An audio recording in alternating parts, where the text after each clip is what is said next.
Deklarasi Dewan Buruh Nasional Indonesia. Berkat rahmat Allah Subhanahu wa Ta'ala, Tuhan Yang Maha Esa, maka demi pengabdian kepada negara, bangsa, serta rakyat Indonesia, juga demi mewujudkan amanat konstitusi Undang-Undang Dasar 1945 agar kaum buruh ikut memperjuangkan, mencerdaskan, dan mensejahterakan kaum buruh Indonesia khususnya dan bangsa Indonesia pada umumnya.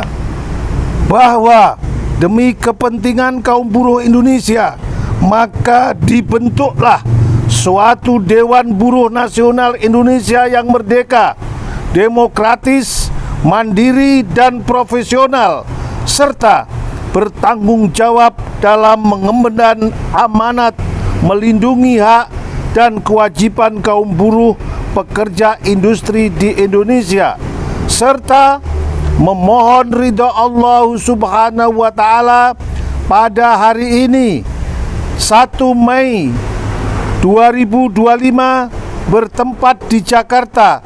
Kami mendeklarasikan berdirinya Dewan Buruh Nasional Indonesia. Demikianlah deklarasi ini dikumandangkan dengan harapan selanjutnya apabila pihak-pihak yang berkepentingan dalam rangka memperjuangkan hak serta nasib kaum buruh, maka dapat dibangun suatu kerjasama sinergis yang bersifat saling mengisi atau memperkuat dalam rangka memperkokoh persatuan dan kesatuan bangsa Indonesia. Merdeka! Jakarta 1 Mei 2025. Merdeka! Merdeka! Pak Saud, ini kan barusan dideklarasikan Dewan Buruh Nasional. Pandangan tentang Dewan Buruh Nasional dan organisasi buruh di Indonesia sekarang ini sudah mengalami kesalahan berorganisasi. Organisasi buruh di Indonesia, konfederasi yang sudah ada hampir 30-an konfederasi. Federasinya sudah hampir 140 organisasi, sehingga tidak jelas arahnya. Mereka saling mengatakan benar, padahal mereka tidak mengerti hubungan industrial. Hubungan industrial adalah bagaimana menciptakan perusahaan ini maju. Dari kemajuan perusahaan, maka pengusaha mendapatkan keuntungan, buruh mendapatkan kesejahteraan.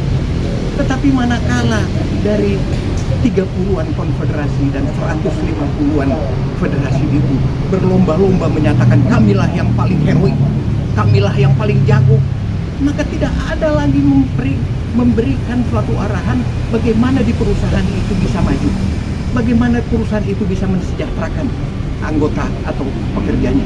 Yang ada adalah mari kita hantam sana, hantam sini. Mereka tidak mengerti tentang hubungan industrial.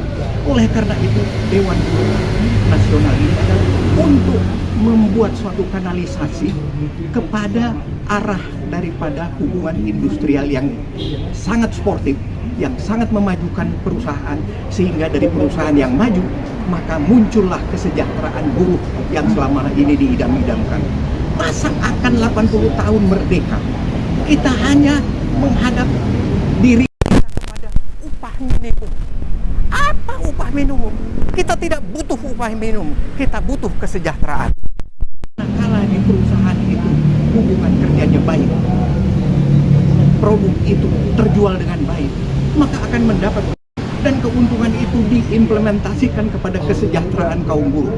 Dan itu tidak ada di benak para pemimpin buruh yang ada sekarang ini, sehingga Dewan Buruh harus muncul untuk mengatakan kepada pemerintah, kalian selalu menindaklanjuti kaum buruh dengan upah minimum, dengan upah minimum kota, dengan upah minimum sektoral kota, tetapi kalian tambahi dengan bantuan-bantuan sosial yang tidak mendidik hubungan industrial ke arah terbangunnya perusahaan yang maju dan sejahtera, yang mengakibatkan pengusaha itu maju, buruh itu sejahtera, dan pemerintah mendapatkan keuntungan dari pajak-pajak yang disetorkan oleh pengusaha. 400-an ribu perusahaan di Indonesia, besar kecil. Kalau pajaknya baik, maka negara ini tidak perlu hutang. Tidak perlu hutang. Yang perlu adalah kejujuran, menyelenggarakan negara dengan jujur, baik, dan sportif. Sehingga pengusaha aman membuat perusahaannya terus maju. Buruh begitu partisipasif untuk begitu menyatakan perusahaan ini bakal maju, dan hubungan industrial di perusahaan itu sehat, pemerintah sehat karena mendapatkan pajak yang baik dan tidak perlu ngutang ke luar negeri. Kalaupun ngutang itu hanya sekedar hubungan basa-basi secara bilateral, multilateral, bukan kebutuhan. Sekarang makan siang gratis bergizi harus ngutang. Gila, 80 tahun. Tidak ada di negara Korea yang lebih dulu kita merdeka dari Korea, lebih dulu kita merdeka dari Malaysia, lebih dulu kita merdeka dari India. Harusnya kita ini lebih hebat dari mereka. Dan kita sudah pernah hebat menciptakan kapal terbang di tahun 85-an. Tapi sekarang ini menciptakan apa? Kita hanya menciptakan kebohongan-kebohongan. Sehingga hubungan industrial kita tidak konstruktif, tidak positif, tidak mensejahterakan. Pengusaha, perusahaannya lama-lama redup, pekerja lama-lama di PHK. Buat apa kita kerja memikirkan PHK? Kita pekerja harusnya mengalami pensiun usia, dan dari pensiun itu mereka bisa hidup untuk sampai meninggalkan alam manusia padanya. Sehingga mereka tidak lagi pada saat buruh-buruh yang usia lanjut meninggalkan dunia ini, mereka harus membuat list kepada teman-temannya untuk penguburan. Padahal itu ada di dalam jaminan ketenagakerjaan bahwa buruh yang sudah usia lanjut dia dapatkan pensiun usia lanjut, mereka dapat tabungan untuk usia lanjut. Tapi gimana kalau hanya dari UMP, UMK, UMSK? Inilah yang akan dibangun oleh Dewan Buruh Nasional, bahwa kita harus kembali kepada jati diri kita, bahwa bangsa ini adalah bangsa yang berdikari, berdiri di atas kaki sendiri, rawe-rawe lantas, malang-malang untuk merdeka. Kita mengajak kaum buruh di perusahaan untuk memahami berorganisasi yang baik, mengenal perusahaan itu dengan baik, sehingga pada saat mereka kerja, dia tahu bahwa saya sedang mensejahterakan dan mengembangkan usaha ini ke arah baik, supaya perusahaan ini memberikan kami sejahtera. Itu yang kita bangun pemikiran. Nah, dari pemikiran yang terbangun seperti itu, maka perusahaan akan aman, tenang, tentram, pengusaha juga merasa nyaman, dan dia hanya untuk mengurusi marketing bersama pemerintah, dan segala sesuatunya pasti akhir tahun dia akan membagi keuntungan. Jadi bukan mengatakan tunggu SK Menteri tentang UMP, tidak ada itu. Emangnya buruh ini karyawannya Menteri, karyawannya Gubernur?